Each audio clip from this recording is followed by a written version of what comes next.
Well, welcome viewers, and welcome Barry Peatling to the Barry Peatling Football Show and other stuff. Yeah, other stuff today. Welcome to you, Colin Sutcliffe, and welcome to all my viewers around the world and interstate and local. It's not a bad day in Chelsea today. Quite mild. A little bit of rain No, a bit early. mild, quite cool. Quite cool, but not too bad. And we've got a little bit to talk about. There's been a bit happening in the Herald Sun, and there's been... Yeah. And then there's a little bit of horse racing feeling coming up, and we might have some early tips a little bit later, but we were going to talk about, just quickly, just before we get into this Herald Sun article again, there's a photo here. What's this about? That was my daughter and me back in 1980 something. That's when the first time I seen my daughter since she was about 2.5. She's 14.5 there. That was in Richmond. I was a nervous wreck that day. Still got a long time ago. Yeah, a few years ago. Well, she's about 40 something 40 like that. something now. Yeah. But that was, I just found the photo a couple of days ago. I put it in the frame. But that's in my house in Richmond, 48 Mary Street, Richmond, Tigerland. Oh, okay, got the old newspaper articles. And there's a photo of my mum when she's 21. Okay, here we go. Have a look at that. There we go. That's mum when she was 21. She's darling. Died at 53. Disgusting. Pretty young, isn't it? It's about the same age as my father died. Was it? Yeah, Too young. 53, 54. Too young. But anyway, Bit of nostalgia then. Get on to a little bit of nostalgia, and we'll just talk about this article here. Now, it's been a week or so. It's been just over a week since this. You made the headlines here in the Herald Sun, looking for Richmond cricket champs. Yeah, they called them champs. Yeah, we were champs. We were unbeaten that season, and I've had a few extraordinary amount of phone calls and friends. There's only.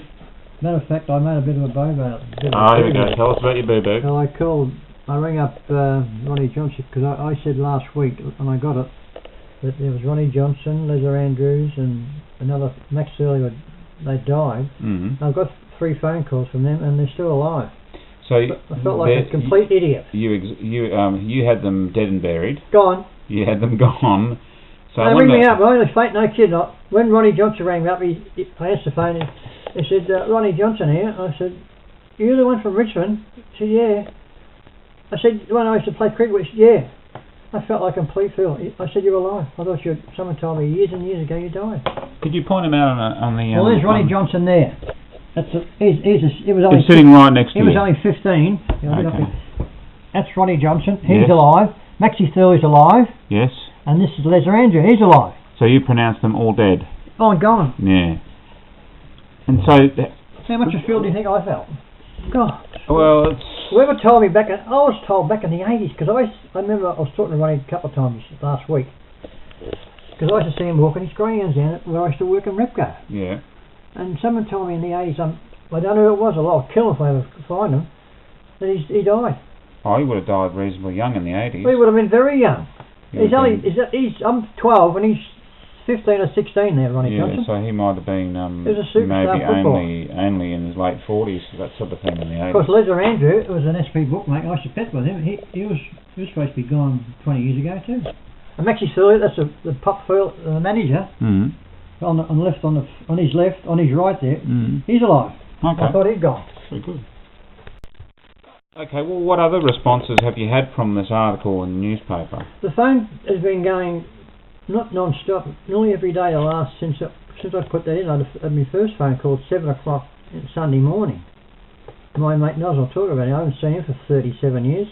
He rang and said, Barry, you made the headlines again. I said, what do you mean? Because I didn't realise the paper was out, because it was 7 o'clock in the morning. Now, what's your relationship with this Noz fellow? Well, we're going to have a reunion with him too next. What did you do with him? Well, him and PH and myself, we were, and Long John, he rang up too. Yeah, what's their deal? Well, we're mates from 1955. Oh, back in the day. Forever. This is with the SP booking and all that. No, he wasn't SP booker. No, Leslie Andrew was an SP booker. He used to work from the Worston Hotel in Richmond. Yeah, okay. But Long John, I thought he'd gone too. So you've had phone calls all week, all Sunday.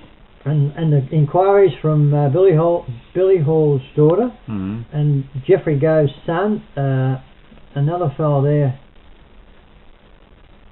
There's about five of their sons and daughters have rang up who have died, because most of the other fellows I'm sure are dead.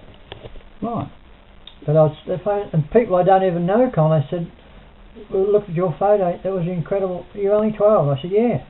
I mean, I thought I'd create a little bit of... So it surprised you? Has it surprised you? Because if I you haven't been surprised by the response? No. If I had seen a photo like that and someone else is in my position, I'd say, well, I'd like to find out how the hell was he... Because Ronnie Johnson, he's a very good friend of mine. He said, Barry, he said, look, you wasn't there just for the ride. You were one of the best spinners around. Looks like you are. It looks like you're just a mascot there. Well, it looks like a mascot, doesn't it? And you are just along for the ride to make up the numbers. And he wouldn't be saying it just for saying sake, because he's a very good friend of mine. Actually, I've spoken to him a couple of times. He said, you were a very, very good leg spinner and off breaks. And with a wrist spinner too. Yeah. I used to mix it up. Yeah, I did. I was. I mean, when you think 12-year-old, you see, I wasn't in awe of any of the fellas, but I used to look up to them because they're a lot taller for a start. So, what's the end result? Is there going to be any sort of get together? Yes, there's going to be organised. I reckon with a bit of luck we might be about Friday. I'm going to make 2 or 3 phone calls today, and I reckon Ronnie Johnson, he wants to come, and Les Andrew wants to come, and where will you meet? Well, we'll probably meet down at Chelsea Hotel. Okay. Maxie Surley rang up. Do they live all over the place, do they? Yeah, Ronnie Johnson lives in Blackburn, I think. Les Andrews lives in... not sure, but... Oh, they'll come, I think, because Les, he was pretty keen. Of course, Ronnie will come down, and even I only see Ronnie, but he was a very good mate of mine, and a champion footballer too. Played football for Richmond, and I've known him for a long, long time. So it looks like there could be... So it's not official yet, but... It might be the Chelsea pub I know Friday, lunchtime sort of thing. Ronnie Johnson's definitely going to come, and I reckon Les is going to come, so I reckon that... I don't know about Maxie Thurley, because he sounded a little bit old. I don't know, some people get old quick, don't they? Yeah. Well, it's better probably than being dead, as you pronounce them. Well, that's right, 3 being reincarnated by Barry Peatling. You've reincarnated them, well, you brought them up. Well, it's nice to get to know, see your photo on the paper unexpectedly as well. I mean, you put that in the paper, but they may not have expected this, to see this. No, well, I didn't. I half thought of. I mean, a bigger part. I really thought that it would create a fair bit of interest. A little fellow like that. That's why I reckon I asked you to put it in, because if I seen that photo and I seen that little fellow, I say, well, he's got to be the mascot. But he looks pretty young. The other fellow here. They're all 17, they're at least 5 years older than me, Colin. I mean, 5 years, 1 year older back in the days was a big difference, but 5, that's like your father. Yeah, that's right. Just about, yeah. But it was a extraordinary response, and I'm still getting phone calls. Excellent. All right, well, we look forward to getting some updates after, if you have the reunion on Friday, see how that goes. I'll let everybody know how it went, and because I'm looking forward to it, as a matter of fact, because I haven't seen Ronnie Johnson since 1978, I reckon. Yeah, that's 40 years, isn't it? Yeah, well, 35. Nearly 40 years. Yeah. And Les Andrews is the same. Yeah. And Maxie Thurley longer. Wow. So, what's going to happen next week? We're going to do the fan broadcast of the Melbourne Cup, as usual. And that's usually a big response. We're expecting a big response this year. 7,200, as a matter of fact, it's up there now. Still last year, that's last year's one. Yeah, it's still going up. Still going up. I must think it must be a little bit behind. It must be 12 months behind over around the world. So we're going to have any innovations? Well, with your ingenuity and all your talent, you've got a little. We're going to do a little bit extra. It probably might sound a little bit better and be a little bit better, because it's going to be. We've got to make it at about 95% right last year, but I think we might. So we might even be at the ground. Might even be at the track. Yeah, so that's right. So you just got to close your eyes and. Just imagine you're there. Imagine Barry Peatling's at the track. We're going to have you in the broadcasting booth. Yeah, and the broadcast up and stand. You have your binoculars out. I've got my binoculars here, we're all polished up. So that we're all ready for the call for next week. So stand by, viewers. It is a shorter video, but technically more difficult. Of course it is. So look forward to that next week. I did pick Dunay. That runs second last year, didn't it? Yeah. Yeah. So Green Moon won it. That's we're starting to get a few of the field together, and we'll give you. Well, the second acceptance is out today, so the final acceptance will come out on Thursday. So then I'll start compiling, checking out, and what's going to happen between from now till the start and end of the race. So by 4 o'clock on Monday, you'll have the winner, and you can see it live first on a 1 day, 24 hours I don't know about the before. winner, Colin, but I'll have my prediction. You have the winner, the second and third, and even last. But I've got a funny feeling that Dandino would be in my top 3. Mm. That Italian horse. Mm. Everyone's picking it now because I Okay. mentioned it last week. You mentioned it. Dandino, yeah. They started to get onto it. Just talk a little bit about the cricket.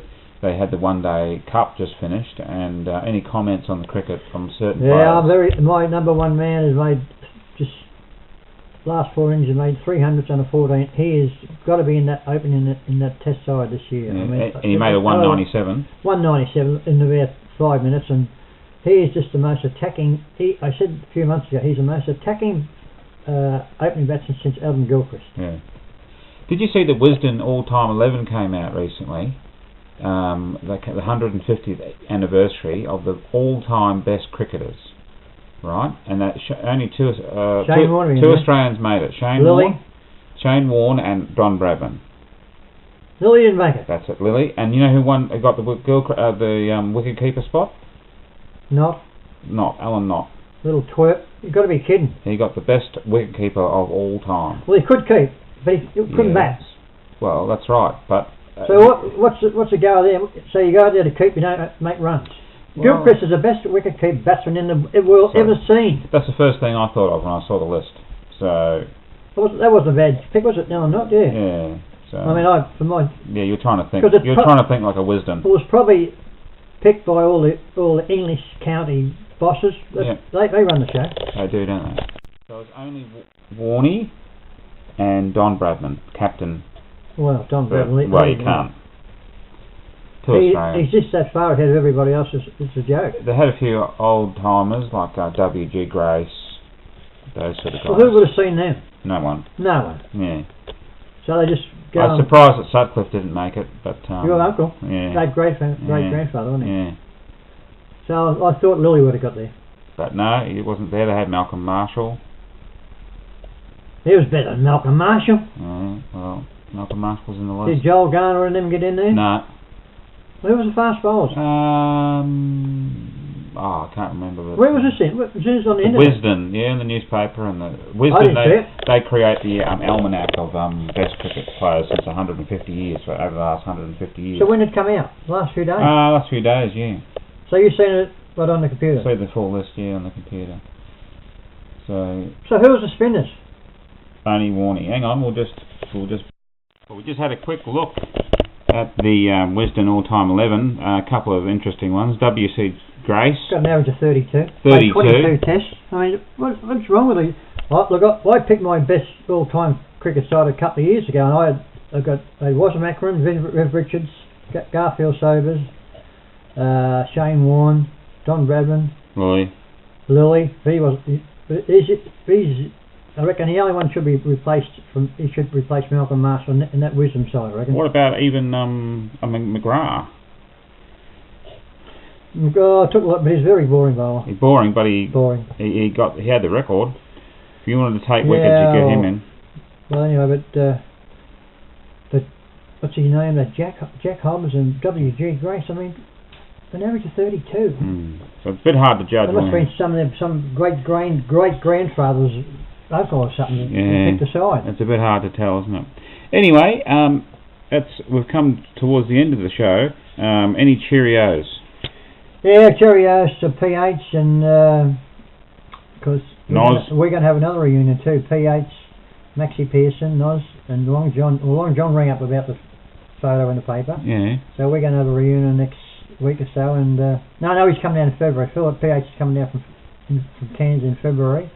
So I'll be looking forward to having that little... you take your camera along and get a little bit of footage. We'll get a bit of footage, but I might be seeing Noz, that's Maxie Pearson, we call him Noz, I might be seeing him at the Melbourne Cup Day. He rang up and said he wants me to go down there, but I'll see. But if you're watching Noz, I'll give you a ring the next couple of days, and Long John too. I haven't seen these fellas for 40 years. Oh? Yeah. And Phil's, Maxie rang up Phil Harrison last week. And Phil got the fright of his life. Because he hadn't spoken for years. Thought he was dead. Another one dead and buried. Any other? And of course now to my darling little Annie and Carla and Ariane and Jimmy and Jovan and Lloyda, they're all going no blackouts the last few days, just a few power failures, just a normal 6 hour break every 2 or 3 days. How else? Yeah, that's about all, I think, yeah. So that little, something different today, Colin, for the viewers out there. Yep. Alright. But next Monday, Next tune in about 4:30, you'll have a Fountain Broadcast, Peatling's Fountain Broadcast. They'll be live here on the spot. Live on this little table right here. So that's all for me this week. That's goodbye from me. Bye bye.